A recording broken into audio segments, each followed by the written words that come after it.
So I finished reading Trusting Hearts by C.M. Smith.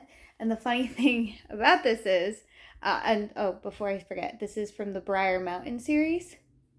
But the funny thing about this is I actually met the author in line at Knockout. I was talking to this other lady, super sweet, super nice. We were just chatting. And I guess she knew her, so she invited her over to sit with us. We're talking. She's telling stories about other signings that she's gone to and her fangirling over authors and narrators. So I'm just like thinking this is another reader, that's it. And then she said, she says, oh, and or somehow it comes up, I'm an author. And the other woman knew that I had originally been talking to. And was like, yeah, I love her books. I'm just like, what? So we were actually in line waiting to enter the room.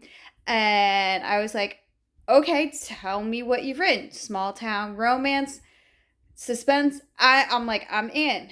What is your name? Like, what's your pen name? So she tells me C.M. Smith. And I immediately go on Amazon and purchase the first. And I asked the other lady, I was like, all right, what's your favorite book? Which book do you recommend that I read first? And this is what she recommended. And I'm so glad she did.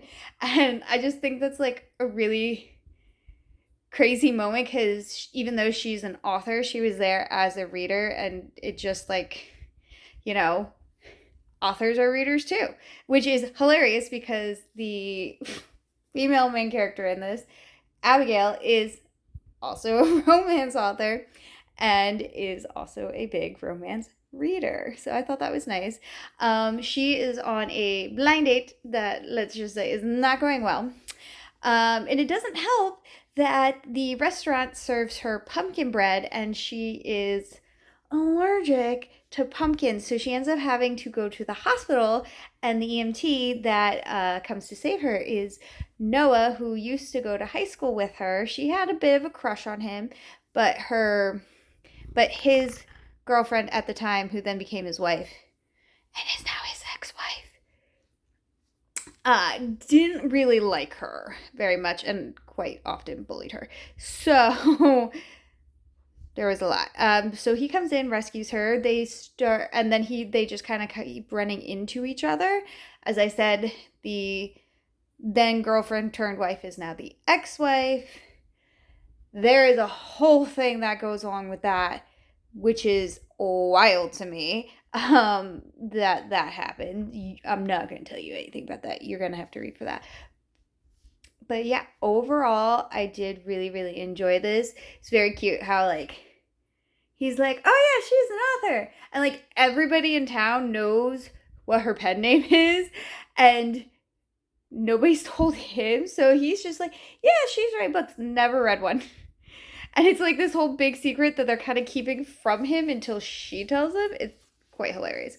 Again, the whole story with the ex is wild. Like, how are you not understanding that he's just not into you anymore? But whatever. Definitely suggest you check this out if you like small town romance, suspense, wild stories. It was wild to me, at least. But yeah, definitely recommend. And I really want to read other books from C.M. Smith and also from this series, probably. Well, obviously, if I read these series, then I'll be reading hers. Duh. All right, I'm going to stop babbling. Magical reading.